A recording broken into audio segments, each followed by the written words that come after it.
హరే కృష్ణ హరే కృష్ణ కృష్ణ కృష్ణ హరే హరే హరే రామ హరే రామ రామ రామ హరే హరే. ఈ యొక్క ప్రత్యేకించి ఈ 30 రోజులు ఈ యొక్క ధనుర్మాసంలో రామానుజాచార్య శ్రీ సంప్రదాయంలో ఈ గోదాదేవి యొక్క ఆమె రచించినటువంటి తిరుప్పావై దాన్ని ప్రతిరోజు కూడా పఠిస్తూ భక్తులు ఆ భగవంతుణ్ణి సేవించుకోవడం జరుగుతుందన్నమాట. ఈ యొక్క మాసం ఆధ్యాత్మిక పురోభివృద్ధికి చాలా సహకరించేటువంటి మాసంగా చెప్తారనమాట. గోదాదేవి ఉదయం ఏదో చర్చ వచ్చిందనమాట. ఏంటది అంటే సాంప్రదాయం గురించి. శ్రీవెల్లిపుత్తూరులో అమ్మవారు అవతరించారు. విష్ణు చిత్తుడు ఆయన సాక్షాత్తు గరుడాళ్వారి యొక్క అవతారంగా చెప్పడం జరుగుతుందన్నమాట. ఆయన కైంకర్యం ఏంటి అంటే మందిరంలో పూలమాలలు కుట్టేటువంటి మాతాజీలందరికీ కూడా ఆయన కైంకర్యం పూల సేవ. విష్ణు చిత్తుడు ఆ శ్రీవల్లిపుత్తూరు అన్నటువంటి ప్రదేశం ప్రళయం వచ్చినప్పుడు వటపత్రం మీద కృష్ణుడు ఆయన శయనించినటువంటి ఆ లీల జరిగినటువంటి ప్రదేశం అంటది. అందువల్ల అక్కడ బాలకృష్ణుణ్ణి సేవించడం జరుగుతుందన్నమాట. అక్కడ విష్ణు చిత్తుల వారు ప్రత్యేకమైనటువంటి సేవ ఏంటి అంటే భగవంతునికి అలంకారం కోసం పూమాలలు తయారు చేయడం. ఆయన ఆ పూమాలలు ఎంత గొప్పగా తయారు చేసేవారు అంటే శ్రీరంగం నుంచి చుట్టుపక్కల ఎక్కడెక్కడి నుంచో ఆయన స్వామివారికి చేసేటువంటి అలంకరణ చూడడానికి వచ్చేవారంట. అంత గొప్పగా విశిష్టంగా ఆ యొక్క మాలలను ఆయన తయారు చేసేటువంటి వారు. ఒకరోజు ఆయన తులసి వనానికి వెళ్ళారు. తులసి మొక్కలను నాటాలా అని చెప్పి వెళ్ళారు. వెళితే ఆ తులసి వనంలో అమ్మవారు ప్రకటమయ్యారు. ఆమెను తీసుకొని ఇంటికి వచ్చారు ఆయన. ఆమెకు నామకరణం చేశారు, కోదై అని చెప్పి. కోదై అంటే పూమాల అని అర్థం అంట. ఆ యొక్క నామధేయం క్రమక్రమంగా గోదాగా మారిందన్నమాట. ఆమె చిన్న వయసులో ఊగ తెలిసినప్పటి నుంచి కూడా కృష్ణుని యొక్క ఆలోచనలు, కృష్ణుని యొక్క లీలాస్మరణ.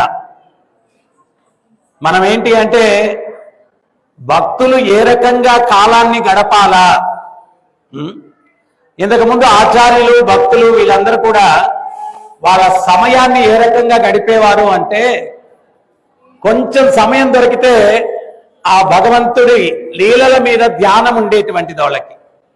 ఈమె ఎప్పుడు కూడా ఆ కృష్ణుని యొక్క లీలలను స్మరిస్తూ తన్మయత్వం చెంది ప్రాపంచికానికి అతీతమైన దివ్య చైతన్యంలో ఎల్లవేళలా గోదాదేవి ఉండేటువంటిదంట.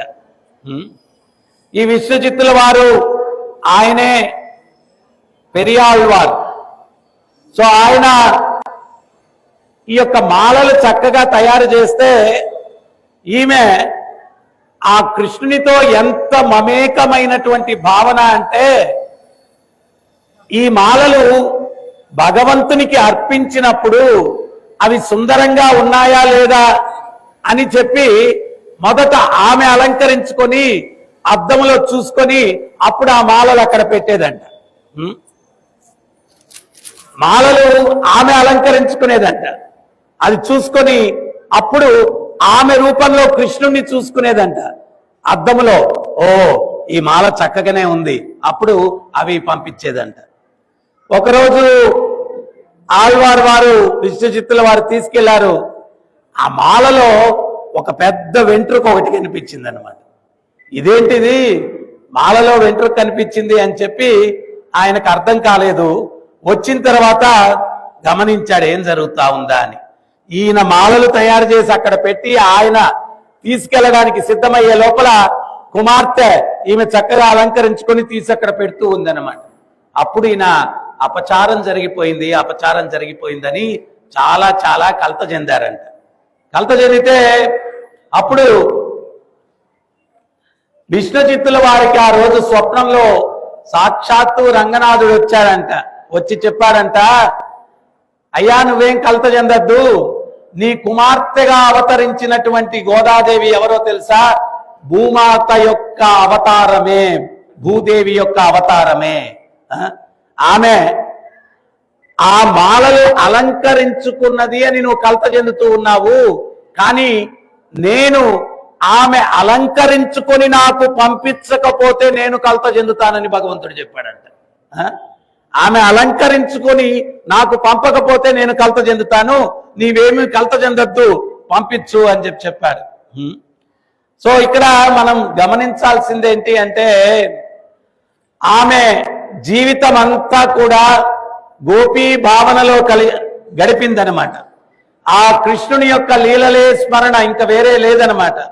ఆమె యుక్త వయసు వచ్చిన తర్వాత ఆమె యొక్క ధ్యానం ఏ స్థాయికి వెళ్ళింది అంటే, కృష్ణుడే నా పతి, ఇంకెవరు కాదు, కృష్ణుడినే నేను వివాహం చేసుకుంటాను. అది తండ్రితో వ్యక్తపరిస్తే అప్పుడు ఈయన విష్ణుచిత్తుల వారు ఇదేంటి స్వామి అని అంటే, అప్పుడు స్వామి రంగనాథుడు స్వప్నంలోకి వచ్చి చెప్పాడంట, ఏం పర్వాలేదు, ఆమెను తీసుకొని శ్రీరంగానికి రా, నేను రంగనాథుని రూపంలో ఆమెను నా పత్నిగా స్వీకరిస్తాను, వివాహ ఏర్పాట్లు చేయండి అని శ్రీరంగంలో అర్చకులకు చెప్పారంట, విష్ణుచిత్తుల వారికి చెప్పారంట. చెప్తే అది ఏ రోజు జరిగిందయ్యా అంటే, సంక్రాంతి ముందు రోజు భోగి పండగ రోజు జరిగిందనమాట ఉత్సవం. మరి మీలో ఎంతమంది అమ్మాయి సైడు, ఎంతమంది అబ్బాయి సైడు? అమ్మాయి సైడ్ ఎంతమంది ఉన్నారు? ఆడవాళ్ళందరూ అమ్మాయి సైడ్ ఎత్తండి, మగవాళ్ళం మేము అబ్బాయి సైడ్ ఎత్తుతాం.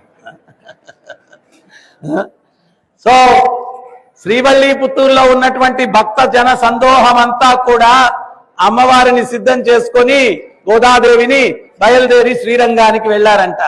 అక్కడ కూడా రంగరంగ వైభవంగా అన్ని ఏర్పాట్లు చేశారు.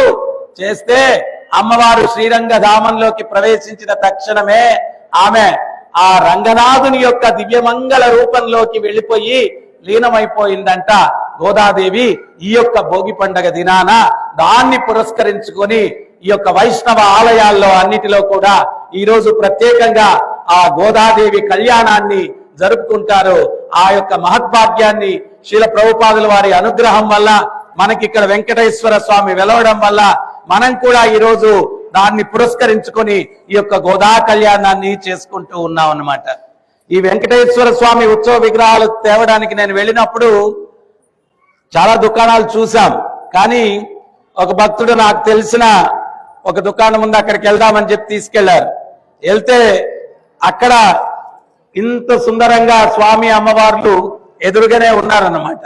వెళ్ళిన తక్షణమే నా చూపు వాళ్ళ మీద పడింది, దానికన్నా నేను చెప్పాల్సింది వాళ్ళ చూపు నా మీద పడింది.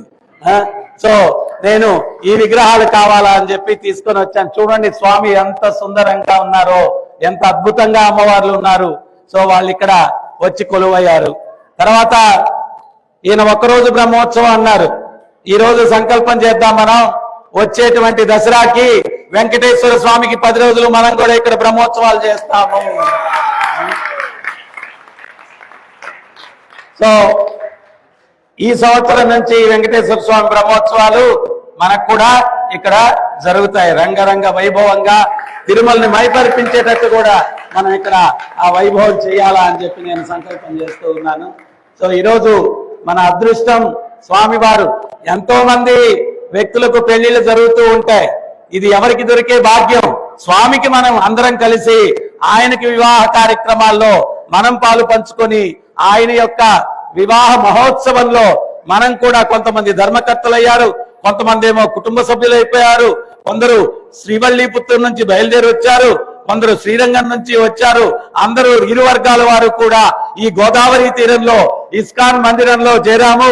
ఇప్పుడు రంగరంగ వైభవంగా ఆ గోదా కళ్యాణి మనం తిలకించి తరిద్దామని చెప్పి హరే కృష్ణ హరే కృష్ణ కృష్ణ కృష్ణ హరే హరే హరే రామ హరే రామ రామ రామ హరే హరే గోవింద గోవింద గోవింద గోవింద